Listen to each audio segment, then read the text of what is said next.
You know, Herb, when you think about it, we really got it made down here. How do you figure that, Don? Well, in a lot of places, you have to pay for ice. Yeah, we've got a lifetime supply. Hey, turn on Beakman. Ooh, Beakman. Herb, we don't have to pay for Beakman, do we? No, we got a lifetime supply of him, too. Ooh, gives me chills. Fact, most people blink about 25,000 times a day. I'm Beakman, and you've just broken into Beakman's World.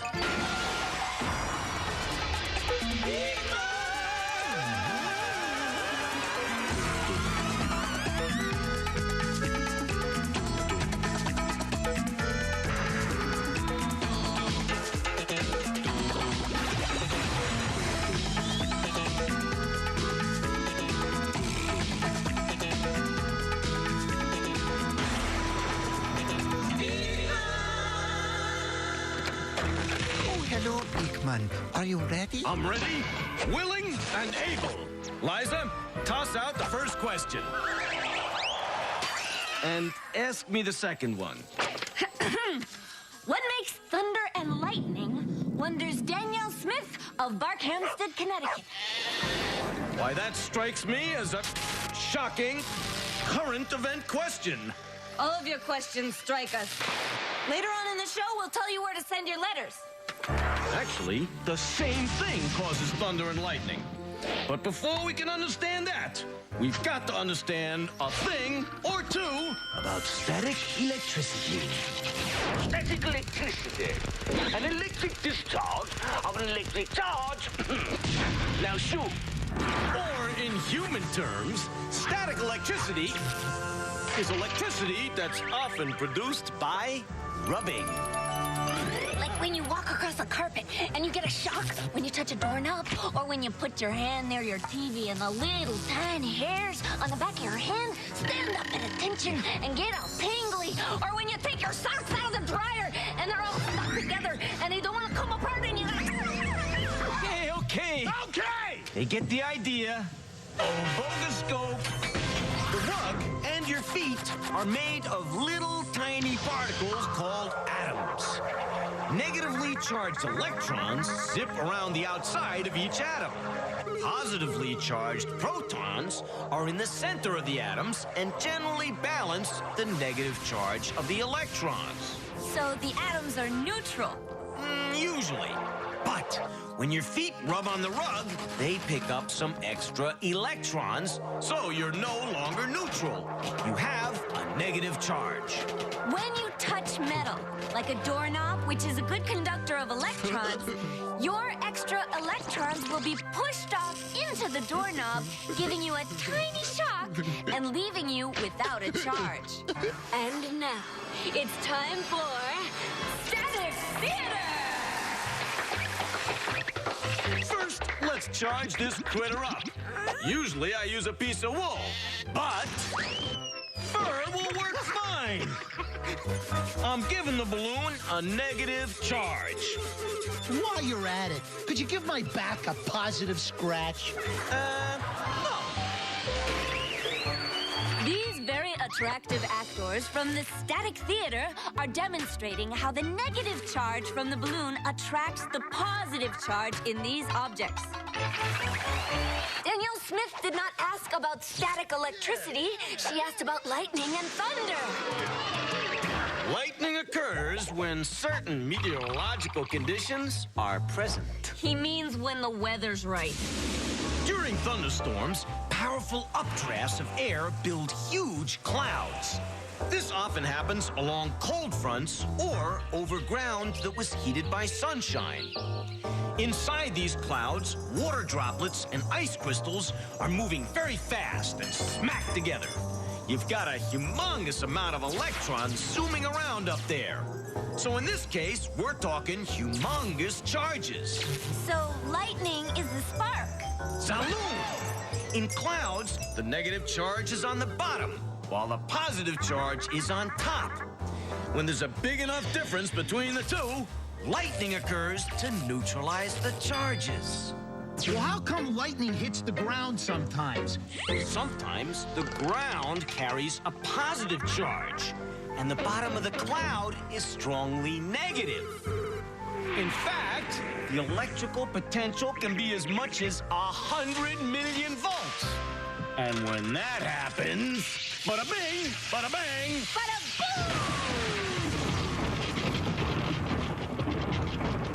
boom! Well, Daniel Smith, Ah, no, you don't. You didn't explain thunder. by thunder, I didn't. Thunder is the sound lightning makes as it heats the air as hot as 55,000 degrees Fahrenheit. The air expands or gets bigger so fast it produces a shock wave that we hear as thunder. Since light travels almost 1,000,000 times faster than sound, you see the lightning before you hear it.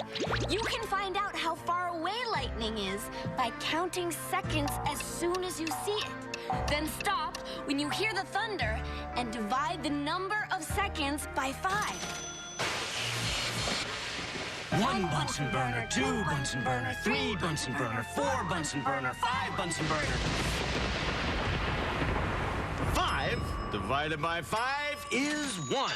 That lightning was 1 mile away. So there you have it. All you need to know about lightning and thunder. Thanks for the question, Danielle Smith of Barkhamsted, Connecticut. And remember, her Barkhamsted is worse than her Bikehamsted. This is humor control. Please step away from the rat.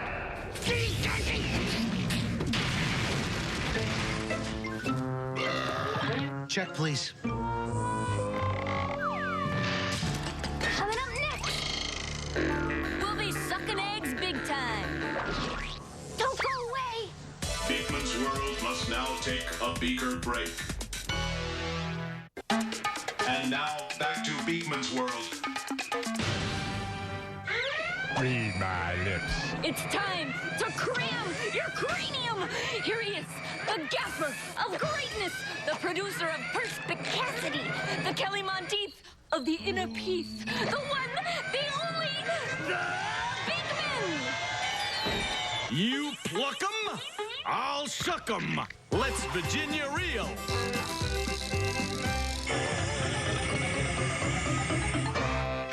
He ain't dancing no Virginia reel. Question. What is the largest muscle in the human body? Answer, the brain. Lester, the brain is not a muscle.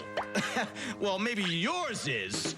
But in a normal human body, the largest muscle is the gluteus maximus. You know, your tush, Yeah, your can, your cheeks, your keister, your fanny, your lobes, your hiney. the 2 phases of the moon, the place they give you shots when it's not in your arm. That's enough, guys. No ifs, ands, and especially no more buts. Oh, thank you, Ray. This just in. Our crack research team has learned that the gluteus maximus is not the largest muscle. The largest one is the latissimus dorsi. Oh, your lats, right here. Sorry, but we had fun with a tush, didn't we? Fast fact, a blue whale's tongue weighs more than most elephants, over 12,000 pounds. Wow, that's one whale of a tongue. You know what that music means? I gotta put on a sweater. Andy Williams is coming. Andy Williams is coming. Stow your cardigan, Lester. That music means it's time for... Cooking with Art, where you learn how to cook up some tasty science experiments with stuff you can find right in your own kitchen. Here's your host, the always appetizing Art Burns. Yo! And I do mean yo. Today, I'm gonna teach you my newest recipe. I call it egg in a bottle. Yeah, let me see. Who again? Oh, I'll have a hard-boiled egg, peeled, please. Thank you. A small-necked bottle. a pot holder, and a kettle of hot water. Oh, be careful! If you try any of our experiments, make sure you do them with a grown-up and that you follow our instructions. Most important, be careful. We will. First things first, get an adult to help you. Now, boil up some water. While this thing happens, let me get my hard-boiled egg. I like to get mine from a hard-boiled chicken. Hey, what are you doing? All right, come on, Birdie, cough it up. Hey, yeah. Okay, water's ready. Now, using your spot holders and being really careful, pour some of the water into the bottle. You can use any kind of a glass bottle with a smallish neck. Me, I'm using an antique milk bottle from my collection of antique milk. All right, here we go. Using your spot holders to hold the bottle, shake the water around, and then pour it out. You gotta then put your egg over the mouth of the bottle, lickety-split.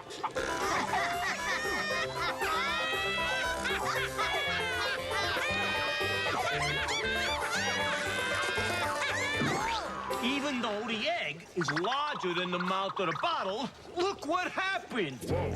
Leave us ask ourselves the question, why does this happen? It happens because when you pour out the boiling water, what's left in a bottle is hot air and water vapor. When these gases are heated, they expand or get bigger. When they cool, they tend to contract or get smaller, which reduces the pressure in the bottle. So the greater air pressure on the outside of the bottle pushes the egg in. Now that we've let the air in the bottle cool down, watch what happens when I turn this thing sideways and blow into it. Yes, boss? Oh, let me get that tray. Here we go. Hey! Blowing air in there, raise the air pressure in the bottle and push that little old egg back out. So there you go. Until next time, this is Art Point saying... Hey, get out of my kitchen. Coming up next... Them bones, them bones. Without him, you wouldn't have a leg to stand on. We'll get cracking after this break. Beakman's World will be back in a flash. And now, back to Beakman's World. I need another question. This one's from Stephanie Clayton of Nacona, Texas. She writes, what happens when you break a bone? Well, I'll make no bones about it, Stephanie. That's a great question. Let's bone up on bones. And what better way to do it than with none other than... A trombone?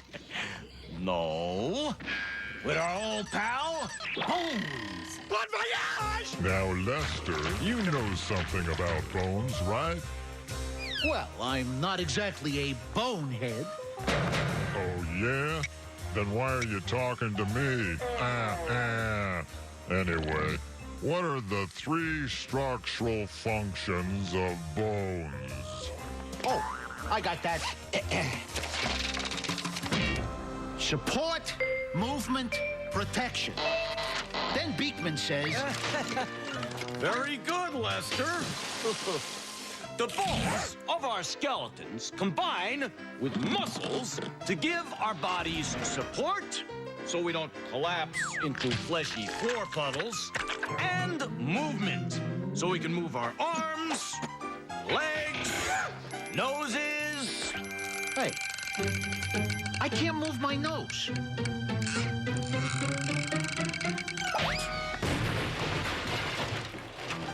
And the third function is protection. So that when something bad happens, like falling over backwards after you've been stupid enough to tweak your own schnoz, your internal organs, like your heart and brain, won't be badly damaged. Bones are incredibly strong and incredibly light. An average 160-pound person's bones only weigh about 29 pounds. Though bones are light, they have the strength of reinforced concrete. Half their weight is made up of calcium, phosphorus, and other minerals. These minerals are what make your bones so hard. A quarter of their weight is water. And the last quarter of their weight is a type of protein fiber called collagen. So, Beakman, what happens when you break a bone? Oh, yeah, Stephanie's question. Hey, surf's up, dude. And I think that's your answer right now. Hey, what's up, dudes? Hey, all right. And do that. But you were just... Stuka Boca! I broke my board. Major bummer, man. Oh, bummer. How come it's so little? Because I was only doing a little surfing, dude. Never mind that. We're talking about bones and what happens when they break. Bones? Bodacious. Breaking a bone is a lot like breaking a surfboard. Oh, yeah, sure. First thing you gotta do with a broken bone or a broken surfboard, man, is you gotta put the pieces back together. Oh, right. He means set it. Cowbunga! Hey, you got some glue I can borrow, man? Oh, hey, use mine. Oh, hey, thanks, man.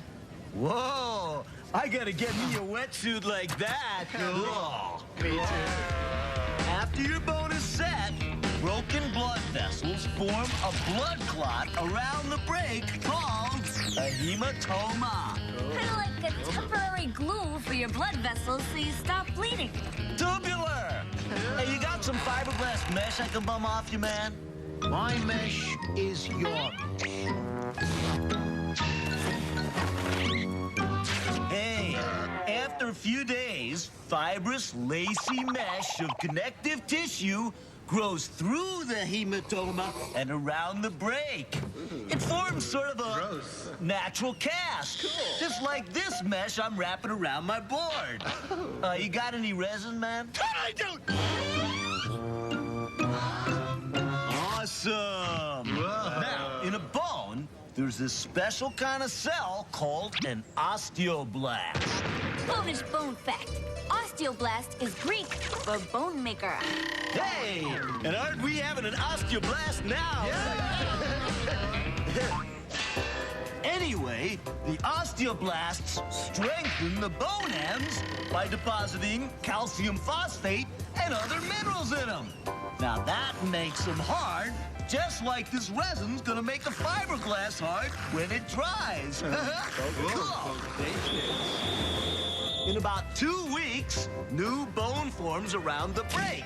We call that new stuff callus. Oh, yeah. All right. When the callus finally hardens, your bone or your board is as strong as ever. Oh, Cypher Beakman, What's up, man? I believe you're wanted in your shorts. Oh, Tell here, man. All right. speak. Yeah. Oh, I'll be right over, dude. Wow, the waves are really breaking at Zuma. Got it, boogie. Surf's up. Hang 10. Peace, man. Who's that? As if you don't know. Beakman, we just learned about how a bone heals. Oh, you mean like this? There's the break. There's the hematoma. There's the fibrous lacing containing the osteoblasts. There's the callus. And bada bing, bada bang, bada bone, it's healed. And so, Stephanie Clayton of Nocona, Texas, That's what happens when you happen to bust a bone. Hey, what's the biggest bone in the body? Well, my friends, you shall be bone again right after this. Beakman's World will be back after these messages. And now, back to Beakman's World. Out of the 206 bones in your body, the biggest bone is the femur. In other words, your thigh bone, which connects the hip bone to the knee bone. The only bone I am interested in is the T-bone, which I like best when it connects to my mouth bone. Which will now shut until next time on Beakman's World. You know, Herb, fish have a lot of bones. I know. Yeah, that's why I've been trying to catch fillets. How's it going, Don? No darn good. Well, what are you using for bait? Bait? You have to use bait. Here, try some of this tartar. Tartar? Isn't that the stuff the dentist scrapes off your beak? No, tartar sauce. Here, put this on the end of your line. I don't have a line. Oh, well, here's a good line. Goodbye, everybody. Very good line. Turn off the TV.